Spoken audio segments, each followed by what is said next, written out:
आज जो पाव भाजी हम बना रहे हैं ये इतनी टेस्टी है। एक बार आपने इस तरह से पाव भाजी बनाकर खा ली तो आप इसी तरह से बनाना पसंद करोगे। एकदम आसान सी रेसिपी है और बहुत ही ज़्यादा टेस्टी पाव भाजी बनकर तैयार हुई है। नमस्ते दोस्तों, स्वागत है आपका श्याम रसोई में। तो चलिए शुरू करते हैं बनाना। इसके लिए सबसे पहले मैंने एक कुकर लिया है। इसमें हम डाल देंगे 2 चम्मच तेल। तेल के गर्म हो जाने पर 1 छोटा चम्मच जीरा और अब हमने यहाँ पर 1 कप कटा हुआ आलू लिया है। आलू को हम मीडियम हाई फ्लेम पर 2 मिनट के लिए भूनेंगे। पहले हम सब्जियों को भूनेंगे फिर उबालेंगे। इससे भाजी का टेस्ट बहुत अच्छा आएगा। आलू को हमने भून लिया है। अब हम इसमें कुछ और सब्जियां डालेंगे। हमने यहाँ पर आधा कप ताजा मटर, आधा कप गाजर, आधा कप गोभी एकदम छोटे छोटे टुकड़ों में काट कर लीजिएगा ताकि मैश करने में आसानी हो जाए, और 1/4 कप बीट रूट लिया है। 1 मीडियम साइज का टमाटर लिया है। इसमें हम 1 छोटा चम्मच नमक डाल देंगे और अब हम सब्जियों को 2 मिनट के लिए मीडियम हाई फ्लेम पर भुनेंगे। आप अपने पसंद की सब्जियां भी डाल सकते हो, जैसे पत्ता गोभी, बीन्स, जो भी आपको पसंद हो। सब्जियों को मैंने 2 मिनट भुना। अब हम इसमें लगभग 1 छोटा चम्मच कश्मीरी लाल मिर्च का पाउडर और 1 चम्मच पाव भाजी मसाला डालेंगे। अब हम मसालों को अच्छे से मिक्स कर लेंगे और अब मैं यहाँ पर लगभग 1 कप पानी डाल रही हूँ। ज़्यादा पानी मत डालिएगा क्योंकि सब्जियां भी अपना पानी रिलीज करेंगी। इसे अच्छे से मिक्स करेंगे और अब हम मीडियम फ्लेम पर 3 से 4 सीटी आने तक पकाएंगे। सीटी 1-2 ज़्यादा भी लगा लेंगे तो कोई दिक्कत नहीं है, हमें सब्जियों को मैश ही करना है। तो चलिए तब तक हम लहसुन और मिर्ची का एक पेस्ट बनाएंगे। मैंने यहाँ पर 6 से 7 कश्मीरी लाल मिर्च को एकदम गर्म पानी में 1 घंटे के लिए भिगा दिया था और लगभग मैंने 13 से 14 लहसुन की कलियां ली है। तो इन मिर्ची और लहसुन को हम मिक्सर के जार में डाल लेंगे और इनको पीसकर इनका पेस्ट बना लेंगे। तो ये मैंने पेस्ट बना लिया है। मैंने इसके लिए 2-3 चम्मच पानी का इस्तेमाल किया था। इस पेस्ट से आपकी जो भाजी है वो एकदम नेक्स्ट लेवल की बनेगी। एकदम स्मूथ पेस्ट बनाकर तैयार करना है। तो चलिए, कुकर भी हमारा ठंडा हो गया था तो हम इसे खोल लेते हैं और इन सब्जियों को अच्छे से मैशर की सहायता से मैश कर लेते हैं। सब्जियों को भी हमने मैश कर लिया है। सारी तैयारी हो चुकी है। अब हम फाइनल पाव भाजी बनाते हैं। तो देखिए, वैसे तो भाजी बड़े से तवे पर बनाई जाती है, लेकिन मेरे पास वो नहीं है तो मैंने यहाँ पर एक बड़ी सी कढ़ाई थी मेरे पास पुरानी, वो ले ली है। इसमें हम डालेंगे 2 बड़े चम्मच तेल और इसी के साथ 2 बड़े चम्मच बटर डाल दीजिए। बटर भाजी में थोड़ा दिल खोलकर डालिएगा क्योंकि बटर से भाजी बहुत ही ज़्यादा टेस्टी बनती है। अब हम इसमें 2 बड़े साइज के प्याज को बिल्कुल बारीक काट कर लेंगे। तो देखिए, मैंने इन्हें काटने के लिए हैंड चॉपर का इस्तेमाल किया है। अब हम हाई फ्लेम पर प्याज को अच्छे से सॉफ्ट होने तक भुनेंगे। प्याज हमारे सॉफ्ट हो गए हैं। अब हमने यहाँ पर 2 हरी मिर्च ली है। ये हरी मिर्च एकदम कम तीखी वाली है। साथ ही मैंने एक बड़े साइज की शिमला मिर्च को बारीक काट कर लिया है। मैंने सारी सब्जियों को हैंड चॉपर में ही चॉप किया है। अब हम हाई फ्लेम पर शिमला मिर्च को भी अच्छे से सॉफ्ट होने तक भुनेंगे। शिमला मिर्च अच्छे से सॉफ्ट हो गई है।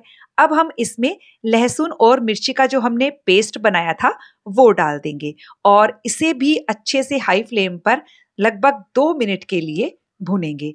फ्रेंड्स, आप ये पेस्ट बनाकर भाजी में जरूर डालिएगा। बहुत ही गजब की भाजी बनती है। साथ ही भाजी का कलर भी बहुत अच्छा आता है। तो देखिए, हमने ये पेस्ट अच्छे से भून लिया है। अब हमने यहाँ पर 2 टमाटर लिए हैं, एकदम बढ़िया लाल टमाटर लिए हैं। इन्हें भी मैंने हैंड चॉपर में चॉप किया था। साथ ही स्वादानुसार नमक डाल दीजिए और इसे अच्छे से मिक्स कीजिए। और अब हम इसमें बाकी के कुछ मसाले और डालेंगे। मैंने यहाँ पर 2 पिंच हल्दी पाउडर ली है। हल्दी पाउडर का ज़्यादा इस्तेमाल नहीं करना है, चाहे तो हल्दी डालना स्किप कर सकते हो। 1 छोटा चम्मच धनिया पाउडर और 2 बड़े चम्मच पाव भाजी मसाला डालेंगे। किसी भी अच्छे ब्रांड का पाव भाजी मसाला इस्तेमाल कर सकते हो। अच्छा, इसमें आधा छोटा चम्मच भुनी हुई कसूरी मेथी भी डाल दीजिए, बहुत अच्छा फ्लेवर आता है। अब हम इस मसाले को मीडियम हाई फ्लेम पर अच्छे से भुनेंगे।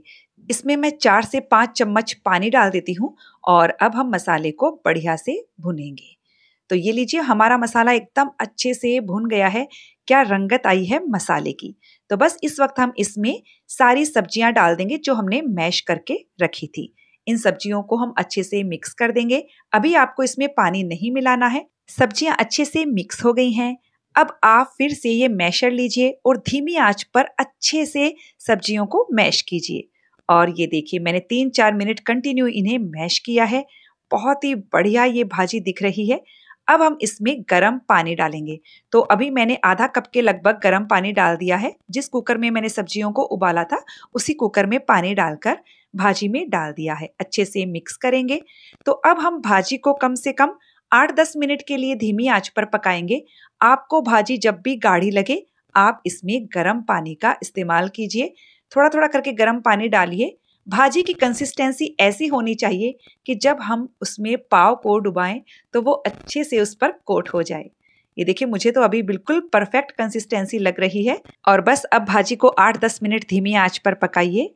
और ये लीजिए लगभग 8 से 9 मिनट हो गए हैं। हमारी भाजी बनकर बिल्कुल तैयार हो चुकी है। बहुत ही बढ़िया इसकी रंगत आई है। मैंने गैस की फ्लेम को बंद कर दिया है। अब हम इसमें बटर डालेंगे। तो चाहे तो आप डायरेक्ट 1 बड़ा चम्मच बटर डाल दीजिए, लेकिन मैं बटर को गरम करके इसमें 1 चम्मच कश्मीरी लाल मिर्च का पाउडर डालकर फिर डालूंगी।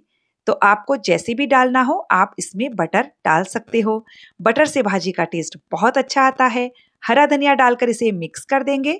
और अब मैं यहाँ पर आधे नींबू का रस डाल रही हूँ। एक बड़े साइज का नींबू था वो मैंने आधा लिया है, उसका हम रस डाल देंगे। वैसे भी हम सर्व करते टाइम नींबू तो साइड में सर्व करते ही हैं। तो ये शानदार भाजी तो हमारी बनकर रेडी हो गई है। तो चलिए फटाफट से पाव भी सेक लेते हैं। तो मैंने यहाँ पर एक तवा लिया है, गैस की फ्लेम को लो पर किया है। इस पर मैंने बटर डाला, कश्मीरी लाल मिर्च का पाउडर, हरा धनिया और पाव भाजी मसाला डाल दिया है। अच्छे से इसे फैला देंगे और पाव को बीच में से कट करके आप इस पर डाल दीजिए। तो बस पाव को दोनों साइड से थोड़ा थोड़ा सा सेक लीजिए। और ये लीजिए हमने पाव को भी सेक कर तैयार कर लिया है। तो चलिए फटाफट से पाव भाजी को हम सर्व कर लेते हैं। तो फ्रेंड्स एक बार आप इस तरीके से भाजी बना कर देखिएगा, बहुत ही गजब की बनती है। जो हमने इसमें लहसुन और लाल मिर्च की चटनी डाली है उससे भाजी का टेस्ट बहुत गजब हो जाएगा। तो फ्रेंड्स आपको ये रेसिपी कैसी लगी मुझे कमेंट करके ज़रूर बताइएगा। और यदि अच्छी लगे ट्राई करने के बाद तो वीडियो को लाइक शेयर कीजिएगा। चैनल को सब्सक्राइब करने के साथ बेल आइकन प्रेस कर दीजिएगा ताकि हमारे आने वाले वीडियो का नोटिफिकेशन आपको मिल सके।